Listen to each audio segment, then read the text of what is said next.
أشهد أن لا إله إلا الله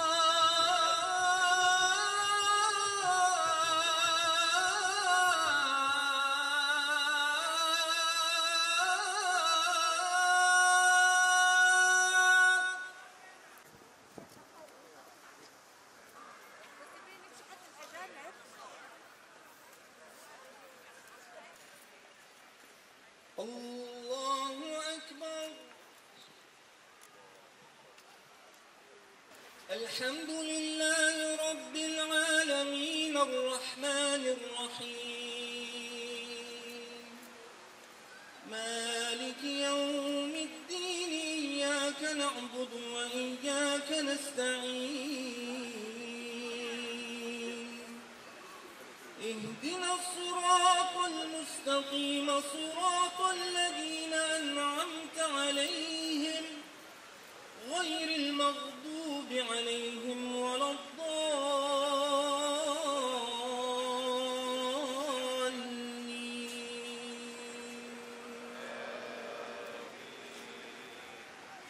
السلام عليكم ورحمة الله.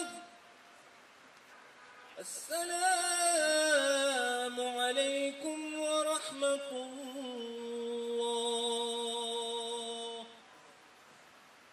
So, my name is Tabassum, or Tabi for short. I'm a clinical research scientist.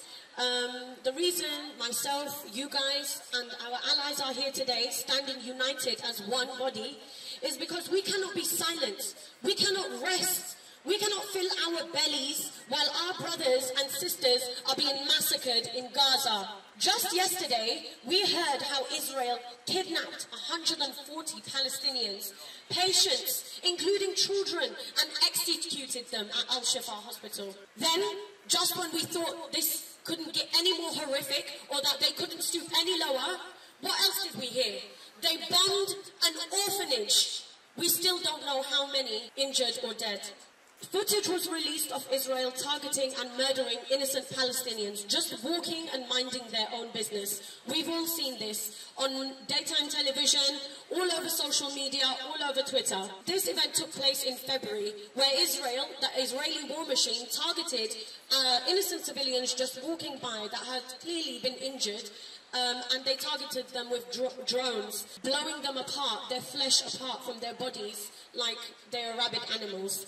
Not only this, they have kidnapped, blindfolded, and threw all the doctors at Al-Shifa hospital in the back of trucks like cattle to the slaughter. We've seen these images emerging as well. Israel are at the height of arrogance, high on bloodlust and genocide. We cannot sit at home eating samosas and drinking tea while these atrocities are being committed. Children are being forcibly starved to death. Children with horrific burns, trauma injuries, with no pain relief or anesthesia. And why? Because Israel have bombed the little remaining supplies 2 days ago. But long before October the 7th, there was an apartheid, an embargo place, where Palestinians couldn't receive much needed medical aid or food. They were restricted on what the caloric intake that they are receiving. So they did a study where they evaluated how much the 2.2 million population of Gaza actually needed to survive, and then they decided to allocate aid in according to that. So their atrocities and attempts at famine and causing eco-genocide and malnutrition far preceded October the 7th.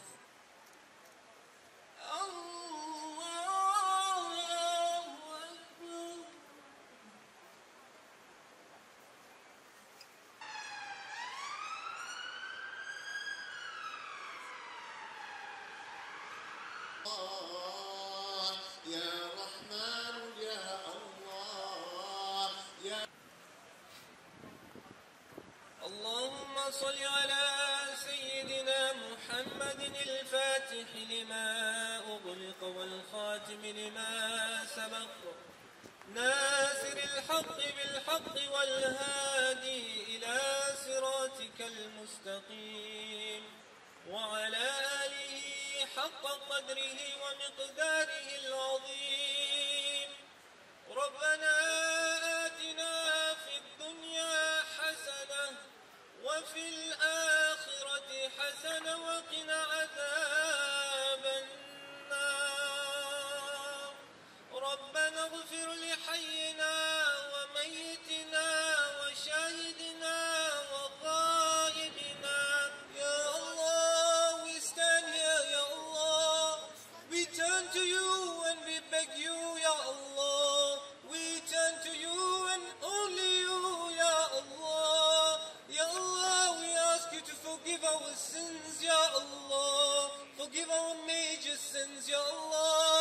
forgive our minor sins, Ya Allah. For if you don't forgive, Ya Allah, no one will forgive, Ya Allah. Ya Allah, you are the one and the only, Ya Allah. The one we turn to and the one we worship and the one we ask, Ya Allah. Ya Allah, you are the creator of the heavens and the earth, Ya Allah. You are in the knowledge of all things, Ya Allah. You know what is in the breast of man, Ya Allah. We ask you, Ya Allah, to increase our faith, Ya Allah, to increase our understanding in your beautiful deen and religion, Ya Allah. Ya Allah, we ask you to make it easy for those who are suffering around the world, Ya Allah. With your wisdom and only your wisdom and your understanding, Ya Allah, you know why you are putting them through this, Ya Allah. But Ya Allah, this test, Ya Allah, this test is for us in the West, Ya Allah. With all our comforts and eases, Ya Allah, we beg you, Ya Allah, to use us, Ya Allah, and use us to facilitate and make it easy for those who are suffering, Ya Allah. Ya Allah, make our voices be heard for the oppressed, Ya Allah. Ya Allah, you increase our iman, Ya Allah. Ya Allah, increase our love for our Nabi and our Prophet sallallahu alayhi wa sallam, Ya Allah. Ya Allah, we ask you to give strength to our sisters, Ya Allah, and for all those that have suffered for all the activism, Ya Allah, for those that have lost their jobs, Ya Allah, and their families have been affected, Ya Allah. We ask you to make it easy for them, Ya Allah. But Ya Allah, we beg you to continue to put strength in our bones, Ya Allah, strength in our voices, Ya Allah. Ya Allah, we want the rhythm of the heavens, Ya Allah. Ya Allah, we stand here with only one purpose, Ya Allah, to stand and to raise our voices for the weak, Ya Allah. Those weak and innocent children in Gaza, Ya Allah, who are suffering in the cold, Ya Allah, with no food and no shelter and no shoes, Ya Allah. We ask you to listen to our prayers, Ya Allah.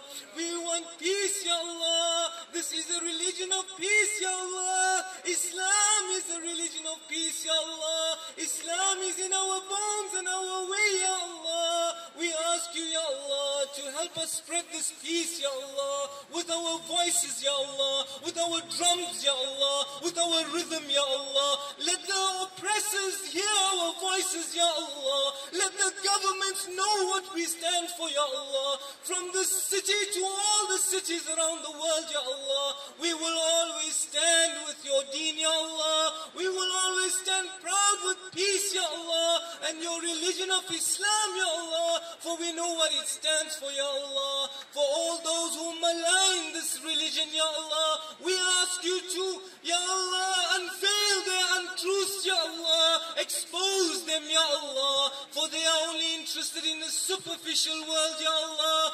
We know that this world will end, Ya Allah, and we will always be with you, Ya Allah, in this world and the hereafter, Ya Allah. ربنا هب لنا من أزواجنا وذرياتنا قرة أعين واجعلنا للمتقين إماما. We ask you to guide our children, guide our mothers, guide our fathers, guide our communities, Ya Allah. Unite our hearts, Ya Allah, from whatever factions we are in Islam, Ya Allah. Unite our hearts, for this will give us strength, Ya Allah. Illumina Allah wa malaikatahu yusalluna ala nabi. Assalamu alaikum. So as TK has mentioned, I do work with children and I will be telling their stories today. The past few weeks I've been working closely with people on the ground in Gaza and multiple organizations around the world to help evacuate injured children in critical need of medical treatment. The injuries they suffer from are horrific. If I didn't know any better, I would think these injuries were the work of a makeup artist on a movie set. Little bodies bloodied and burned, limbs amputated and shredded, skulls crushed into pieces. But I know better. I know the tens of thousands of injuries Gaza's children suffer from are the direct result of Israel's ongoing genocide. In addition to the threat of being murdered by Israeli fire or Israel's prevention of medical aid and treatment, the poor children who are hanging on to life by a thread while waiting to receive proper medical treatment lack life-sustaining food, water, and medical supplies. They are listening to bombs day and night. There's also something in Gaza called Zannani. Zannani is a drone that goes day and night. And this drone is not just during the genocide. It's been there for 17 years, every single day in Gaza. When my cousins left Gaza, the first thing they noticed was there's no sound. Some of them were born and have lived 17 years listening to this sound of this drone, the Zannani, for their whole lives. In Beit Lahia, the furthest point from getting any food, a parent may have to risk his or her life walking for 2 to 3 hours to get less than 1 kilo of flour to feed their children. As we have repeatedly seen, Israel killed numerous people in Gaza attempting to find food or receive aid while it was being delivered.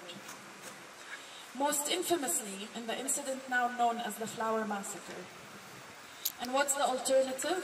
Death by starvation or dehydration is the answer. The images of Yazan al-Kafarni and Fadi al-Zant are from Beit Lahia.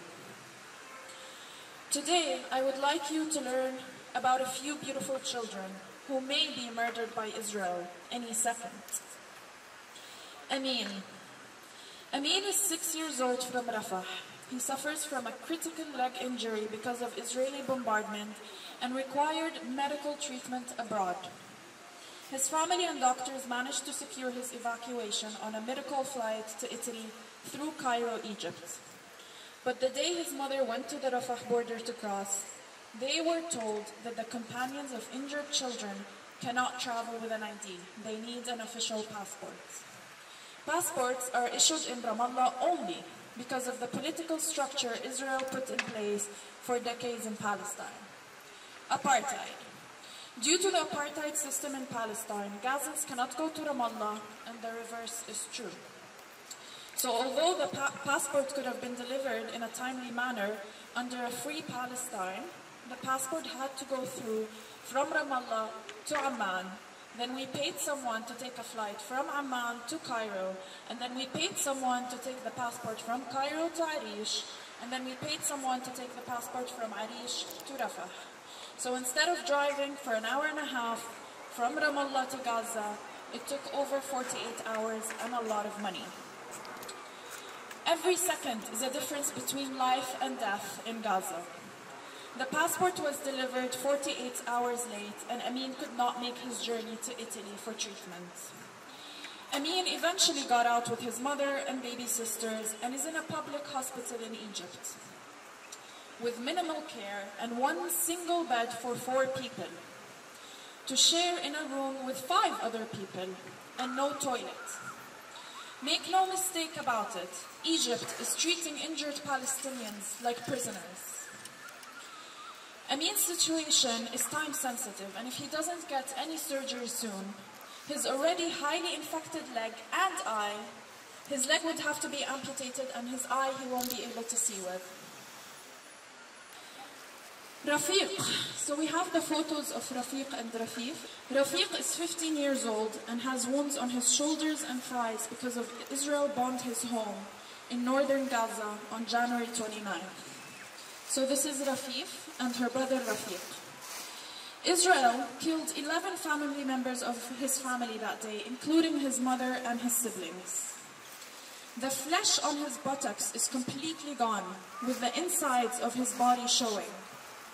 The injury was sustained over 7 weeks ago, and Rafiq has been sleeping on his side the whole time because he cannot sleep on his back. So naturally, he now suffers from bed sores, increasing his risk of further infection and death. His sister, Rafif, is 13 years old and had her foot amputated and sits next to him in the hospital. And they both have very little access to medication and support.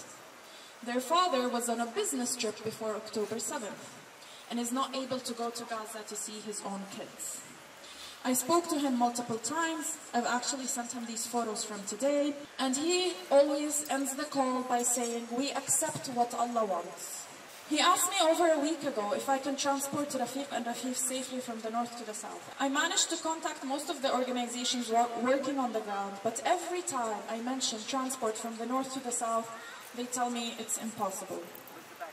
When I ask if an official ambulance can transport them, I was informed that the ambulance will likely be bombed, as many others have in the last few months. There's an update of Rafiq and Rafif that I don't have written here. For the last 3 days, Al-Shifa has been bombed and shot at the whole time. The very first day, Rafiq and Rafif were with their uncle Mahmoud on the top floor. Both kids have one leg only. Rafiq has no flesh on his buttocks and extremely deadly wounds. The Israelis evacuated the uncle and all the adults in the hospital and told all the men over the age of 15 to leave the hospital.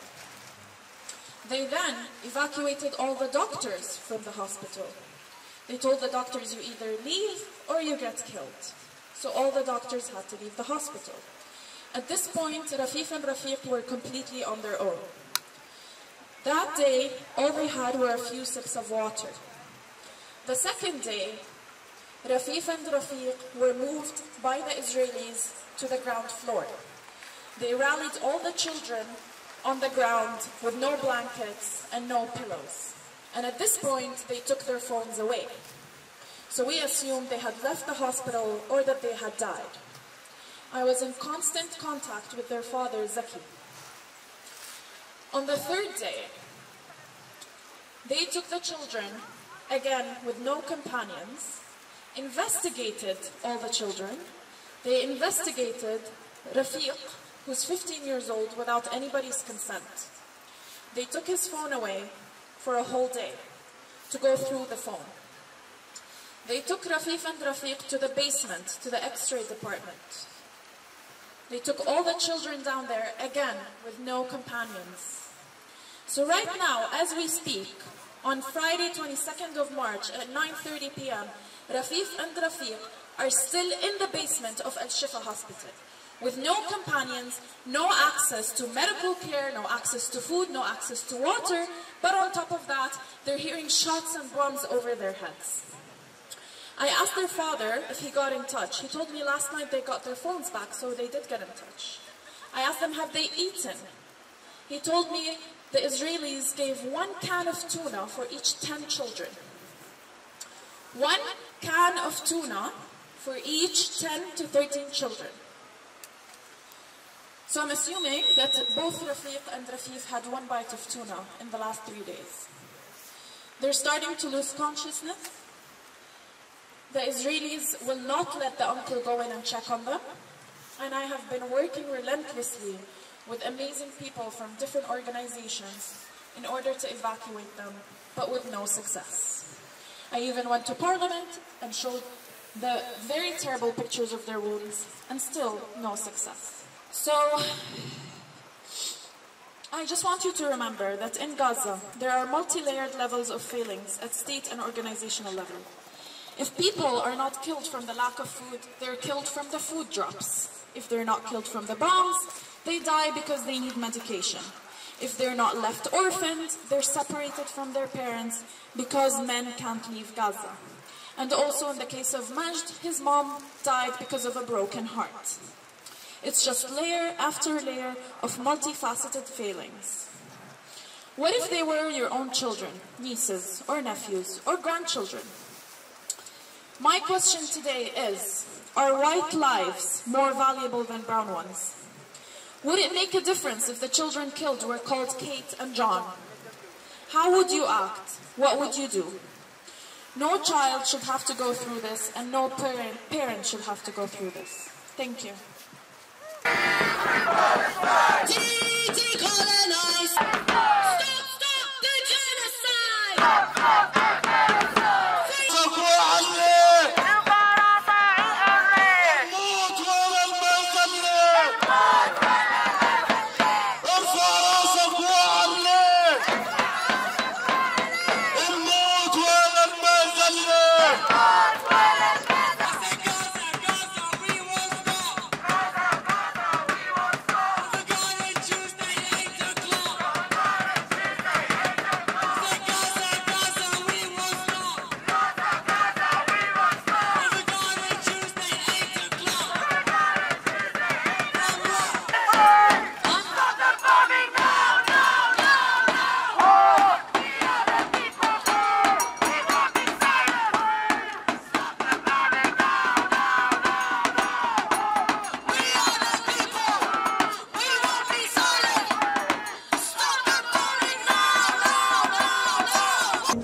So we're at Trafalgar Square today. We've had more people than ever come on these prayer demonstrations. We're a stone's throw away from Downing Street, where and the Foreign Office, where the arms exports licenses are being granted to send sniper rifles, bombs, drones to Gaza that are being used to murder children, women, children, men that have done nothing wrong. They're innocent people, their land has been occupied and they're being slaughtered.